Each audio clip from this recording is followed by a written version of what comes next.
Welcome back for another edition of Strengthening Oklahoma. This edition of Strengthening Oklahoma is brought to you by The Winston in Norman. The Winston's got great food, better drinks, and the best patio in Norman. Visit thewinston.com to see their menu or order online.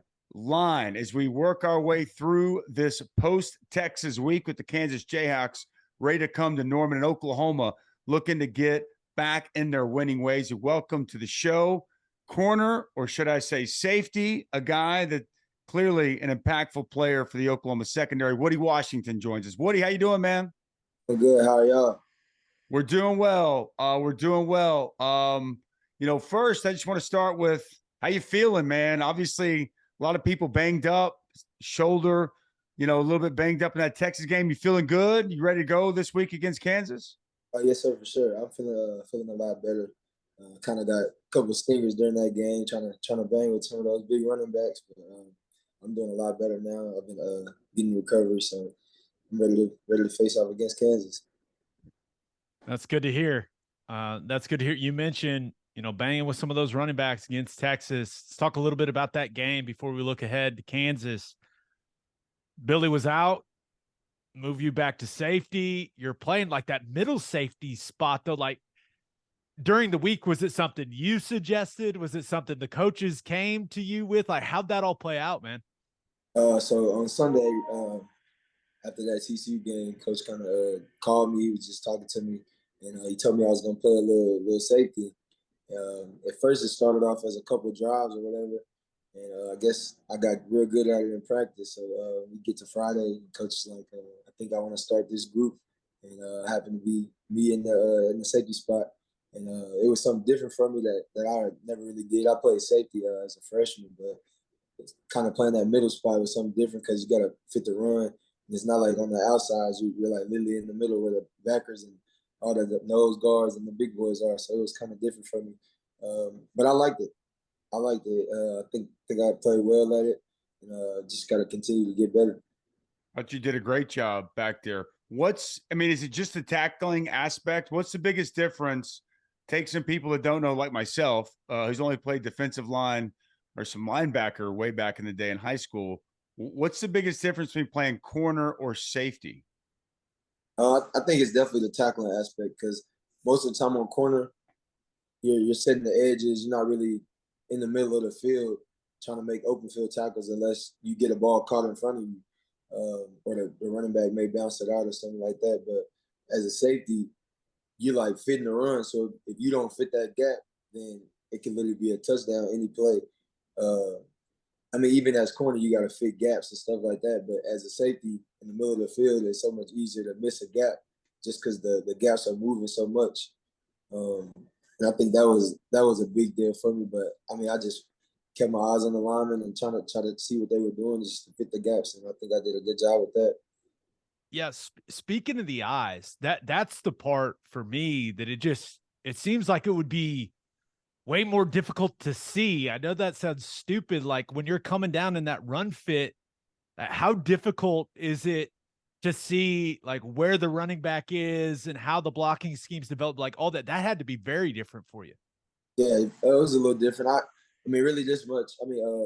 This week, that week, I watched a little bit more film just because it was something I never did before.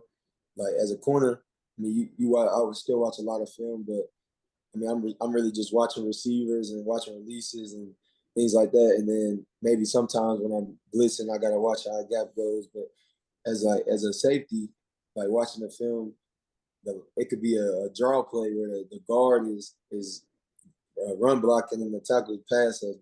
So it's just like different stuff like that. Just seeing things like that, and then just seeing the way the guards are pulling and seeing the sniffer come back and just keeping my eyes on what I needed to keep my eyes on.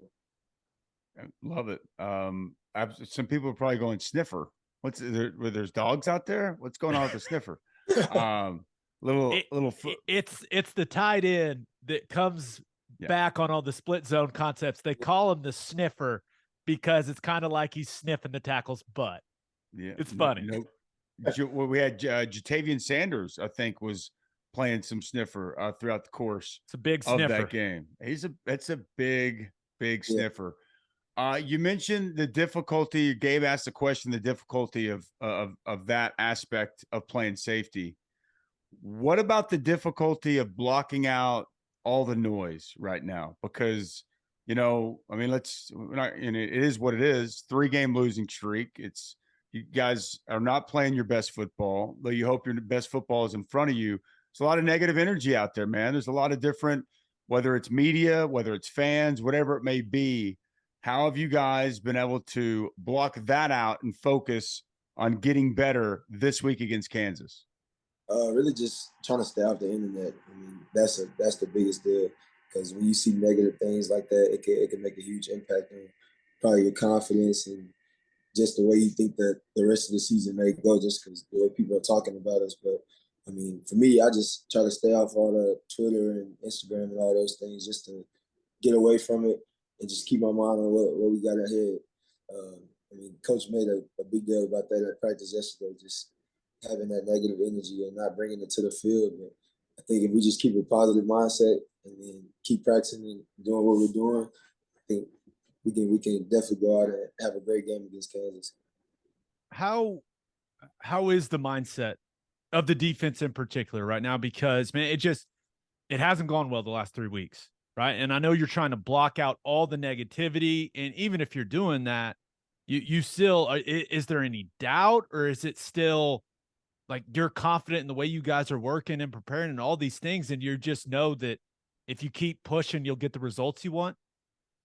Yeah, kind of. I mean, I guess kind of like that, but obviously we're going to try to change a few things. You know, for as far as the defense, I just feel like we're soft right now. A lot of people that's what a lot of teams are saying that we played. That's what TCU and Texas really said. So I think we just got to get more physical, and we just got to listen to what Coach has to say. Like, Coach Venables, obviously he knows what he's talking about, and if we just listen to what he has to say and fit the gaps and everything, cover like we're supposed to, I think that we'll be great. This week of preparation for Kansas, it's a good Kansas football team coming in.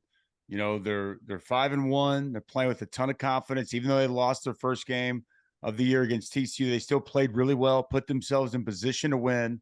So this is not the Kansas that you maybe played early on in your career. We saw that last year going to Lawrence, knowing that you have to have a great week of preparation in order to get a win. What's it been like? How has the preparation been this week, getting ready for the Jayhawks coming to town? Definitely been locked in. Really just watching more film, because they got a couple of difficult things they do on offense as far as the option game. They got two quarterbacks that can run. The 6 may not play, but 17 for sure can run. He's more of a outside runner, so trying to hit the edge because he got good speed. So just we got to see what we got to see, what we're supposed to see as far as in the option game, play who you're supposed to play, whether it's quarterback or running back, and shoot, just cover receivers really. So yeah, 17, Jason Bean, the guy can fly, right? I mean, a track guy in high school, he can absolutely fly. Now, one of the things that has kind of been an issue for the defense pretty much as a whole is angles, Mm-hmm. right? When you're playing a QB that can run the way that Bean can run, like how do you work on the angles you're going to take in practice? I never played defensive back, so I don't know. Like, how do you simulate that type of speed and then work on the angles, especially if you're back there at safety, like coming down and making plays? Really, just you gotta shuffle with how the line is moving. Because if you try to run up the field and then beat him to a spot, obviously he's gonna burn you because he's a fast guy. Whether he's faster than you or if you're faster than him, he's still gonna beat you to that edge. So really, just staying back and shuffling over the ball will help you determine where the angle that you should take should be. I want to go to the option. And again, this is a gun spread option, right? So it's a little different. But for people that don't know, I mean, they'll have 3 backs in the backfield at times with a quarterback. I mean, it looks like the wishbone at times. And so I'm just wondering, assignment, how much has that been preached this week about assignment and doing your job as it relates to stopping this option that you're going to see on Saturday? Uh, Definitely, we've been preaching that for sure. Not even just Coach Venables. The entire defense has been preaching it every practice, everyone we're going against the scout team. Like I said, just trying to see what you're supposed to see. If you put your eyes on the right things and you do the right things, you're gonna make plays. It's that simple. I think as far as being a safety from that aspect, like I said, you just got to see what you got to see.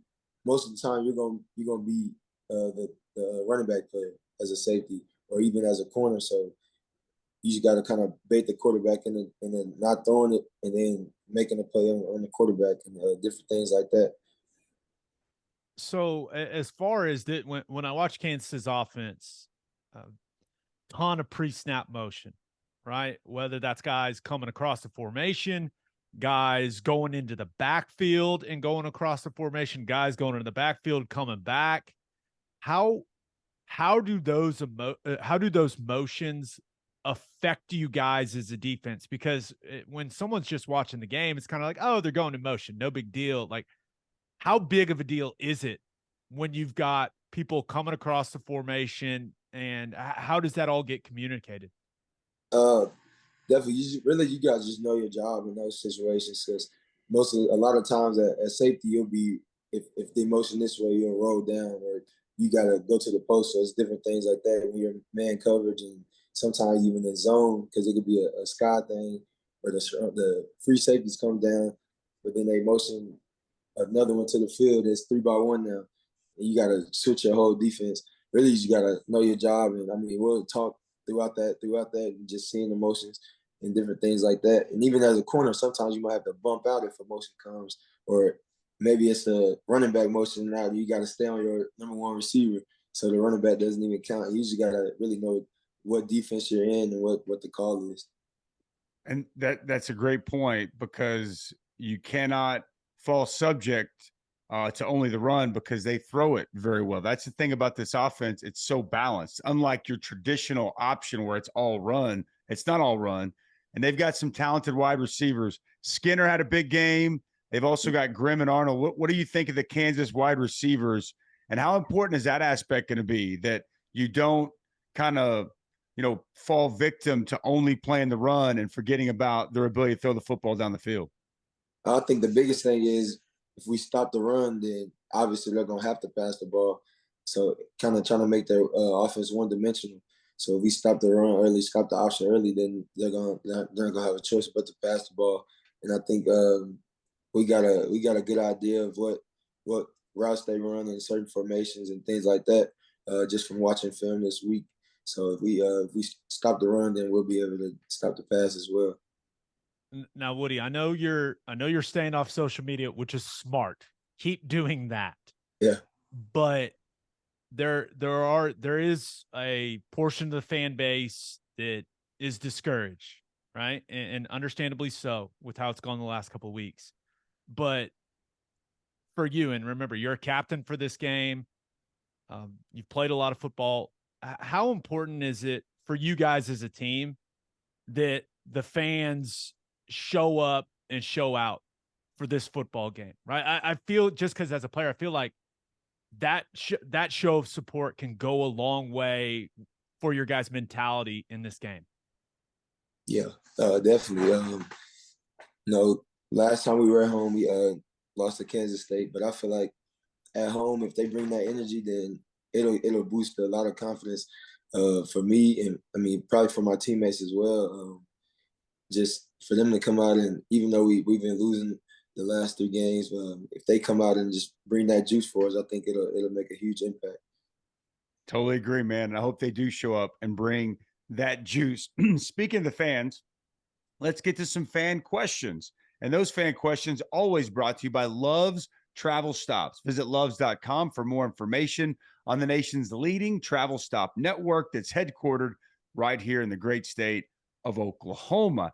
At Seaball Oklahoma asks on Twitter, what's been your favorite memory at Oklahoma or in your football career?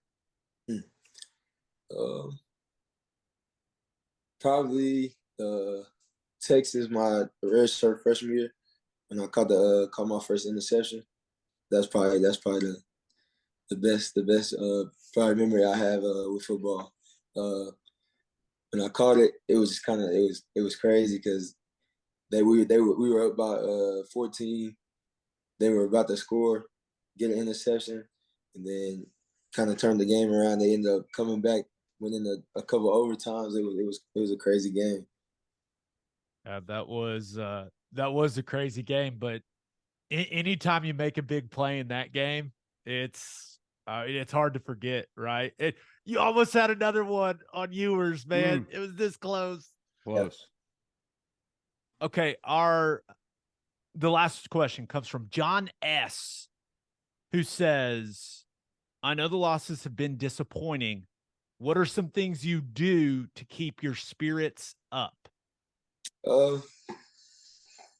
Really just, I don't know. I just really go about my day, just keep it the same. Really, I don't really think about it too much. I just kind of really just try to keep getting better, keep working on my craft, and really just supporting the team. Really, I love it, man. I absolutely love it. What could a win? Last one I've got for you. This is just me. What could a win against Kansas do for this team? I mean, and then also with that, I mentioned this to Marvin earlier in the week, like starting fast, getting a couple of key stops, getting a lead. You realize you guys haven't had a lead since Nebraska? Like, I just wonder, what would that do for you guys in this game to get out in front for the first time in a while? And then what potentially could a win do for the overall confidence of this football team moving forward? I feel like if we get a win, it'll definitely turn the entire season around. Just because it's a ranked Kansas team, it's not the traditional Kansas you're used to playing. They actually have a good football team. So beating a good football team will definitely boost our confidence, and I think it'll get us playing well. And then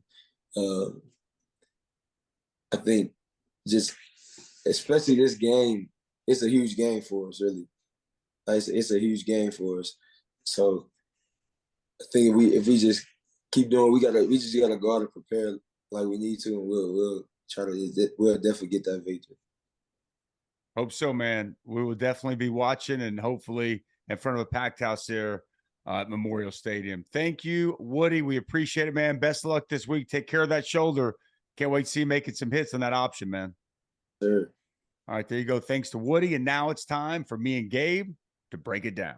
The breakdown brought to you by the Oklahoma Proton Center. It's one of the top cancer centers in the region using state-of-the-art proton therapy. Oklahoma Proton Center, more than a cure, quality of life. Big thanks to Woody for joining us. Man, not having Billy hurts. I mean, Billy Bowman's been the most consistent player on this defense. And I give Woody a lot of credit, man. Like, when I turned that game on, I was like, oh, Woody's going to play, Woody's going to play safety, and he's the best corner. So that obviously cuts down on your lack of depth at corner, but to have some of that versatility, and he said he hasn't played that since his freshman year, to be able to step in there. And I thought for the most part, he played well. Give him a lot of credit, man. That's until they're able to get Billy back, which it sounds like based off what Coach Venables had said earlier this week, might still be a little while. I mean, it's going to be key that Woody's able to make that transition, because safety is we focus so much on corner, but safety, especially in the run fits as well as the pass game, man, it is such a key piece to any defense, this one in particular. Yeah, I mean, there's no doubt. I'm just glad his shoulder's okay. Yeah, I know. Right? Because, I mean, that thing was hanging throughout that game, and credit to him for battling the way that he did. That was impressive, and I know some people want to be critical of a few plays that he had, but man, this is a guy that went to a position like out of necessity to help the team.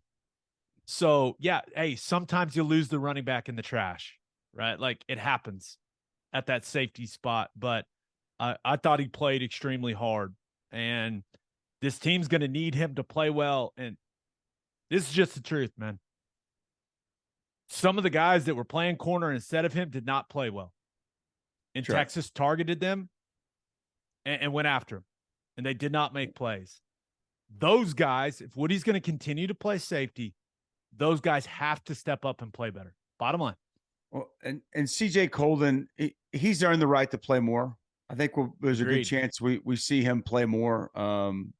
So that would be a name to keep an eye on. Sounds like he's starting to turn a corner and understanding of what to do, getting more trust from the coaches, and would not surprise me if we see his workload increase here in this game coming up. So, but I'm with you, man. There's, not trying to call people out, but there's some subpar play.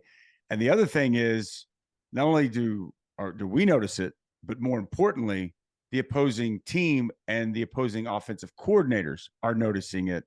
And when you start getting coordinators that are attacking certain players, going at them in the run and throw game, and you don't have answers, that's tough because now it's on tape and there's a hole and you get exposed. And until you prove that hole or that leak is fixed, they're going to continue to go at you. So, I'm completely with you, man. Like, hey, if other guys can step in and show that they can get it done, they can do a better job, you got to give them those opportunities. I thought CJ Colden did that throughout the course of the game there in Dallas. I will say maybe the only good thing, because I think Andy Kotelnicki, Kansas' offensive coordinator, is really good. I think he's really creative. There's a lot of leaks, though, right now for this Oklahoma defense. So maybe it's leaking so much that he doesn't really have time to focus on one guy or a couple guys. I say that a little jokingly, but also kind of seriously. But this option worries me, man. I mean, it worries me. It's the inverted wishbone. I mean, it's the inverted wishbone. It's what it is. This is maybe the most concerning part is, and Woody touched on it a little bit. You hear him talk about how complicated motions can make the adjustments for a defense. That's what this offense specializes in. Pre-snap motion, making things confusing, forcing you to communicate well. What coverage are you in? Which safety's down in the run fit? Which safety's hot? Like, there's a lot of communication that has to go on, and we've seen this defense. Like, at this point, it's been proven communication probably not the strength of this group right now. Yeah. So and I'm just sorry. That has to get fixed, man. I mean, that's bottom line. It's got to get fixed, or else. But I don't think a lot of people understand that we are dead serious when we say Kansas's offense is good. It's good. It's not good relative to what we expect from Kansas. It's good, period. Yeah. So this defense, man, they got to come to play, or else they're going to go up and down the field just like TCU and Texas did. I mean, that's just the truth. They got to come to play, man. And they've got receivers that are making plays on the football, like they do. Go back and watch the Duke game. You got receivers that this offense is playing with a ton of confidence, and that matters, man. Like, even when the ball is not perfectly placed, they got guys going and making plays. Now, Jalen Daniels out. I do think that that's a factor, but Bean came in and played extremely well. Now, I'll be completely honest. I think that's the best I've ever seen him play. I can't sit here and say I've watched every one of his games. I have not. But, I mean, he's a starting quarterback last year for the bulk of the season, and he had struggles. Now, what I will say, that offense had just come in fall camp, right, and over the summer. They didn't have a spring with this. So it is safe to say that now that he's had more time, an entire spring, an entire another camp, that he understands this offense and how he fits into it. And he probably feels much more comfortable running this offense now than he did a year ago. There's also something to be said about stepping into a game, don't have time to think about it, and you just start letting it fly. And he kind of did that to a certain degree, and he had great success. And he's very mobile. So I do believe he's going to be able to run this offense. I don't know if he can run it consistently at the same level we saw Jalen Daniels for the first, especially 4 games of the season. Iowa State had their success against them, but the first 4 games of the season, there wasn't a quarterback, many, if any, that were running their offense better, more efficiently than Jalen Daniels was. I don't know exactly what to expect out of Jason Bean. I expect he's going to be able to run it well, and so that worries me. The motions worry me. The thing that is the most concerning to me is that this Oklahoma run defense has struggled mightily. You are kind, sir. to the point that statistically it is by far the worst in the Big 12 in conference play. And it's really not even close. They are dead last. When you look at conference games only, they're giving up 310 yards rushing a game. It is 100 yards worse than Texas Tech, who's in 9th. Right. Thank you. So now I was just trying to say it's bad. Now you've really targeted just the numbers are what they are, man. I understand. It's bad. And so my one concern with this game is, and there's such an emphasis on the option, and it's responsibility football, right? It's assignment sound football, and you've got a key and you've got a guy. And if you get your eyes in the wrong place, I think there's gonna be so much focus on that and so much emphasis on the run game. You cannot fall asleep and forget about the throw game like that. And that's to me what makes this offense in particular, kind of like Coastal Carolina runs a similar offense. Yep. What makes it so difficult is you spend so much time on the run game because it's hard. Like traditional option football, like you've got to spend a lot of time on it, but they also can throw it equally as well out of it. And that's the part to me, like I really hope there isn't so much an emphasis on stopping this run game that all of a sudden now you become unbelievably susceptible to throwing the football. But it's not like Oklahoma's pass defense has been great either. But if we're looking at what's been the bigger issue, I do think it's been the run defense. And this is a balanced attack they're going to see from Kansas on Saturday. Yeah, and a balanced attack that has a lot of confidence. Now, I do not know, and you mentioned, to Woody, hey, getting off to a fast start. Yes. That's got to happen offensively as well for 100%. Oklahoma, but certainly got to happen defensively. They need to, sow some seeds of doubt early for Kansas, because the one thing that Jalen Daniels was, he was a really, really good quarterback for him, but he's also the emotional leader and kind of the heartbeat of that team. Yep. So if they go 3 and out, 4 and out a couple times early to start the game, maybe that team starts thinking, maybe we just maybe we're missing Jalen too much. Like, and that's a natural reaction as a player. This defense has to force them to have those thoughts, or else. I mean, it's been a very efficient offense. Yep. For the Jayhawks, and they've done it against good teams now. So I am, with this defense, and I know they're blocking out social media, and I get that, and that's smart with how things have gone. I would really like this defense to have a performance that would shut everyone up. That's what I want. That's what I want for these guys. I'm tired of coming on here and having to talk about how bad they're playing. Yeah. But it's not like we're being critical. I don't feel like we're being overly critical. It's just you have to be real, and it is what it is. I want to further your point. I want it for them. I don't even care about to shut everyone up. I want it for them because I can't even it's hard for me to imagine how they're feeling on that side of the ball. They were so confident coming into this year. They were so confident through the first 3 games. Brent Venables is back. The defense is back. Everybody's just excited. Oh, we're going to see defense like the early 2000s. Woo! And there's got to be this sense of, this sucks. I think you're disappointed. You're probably somewhat embarrassed. And there's got to be this feeling that, man, we've let everyone down.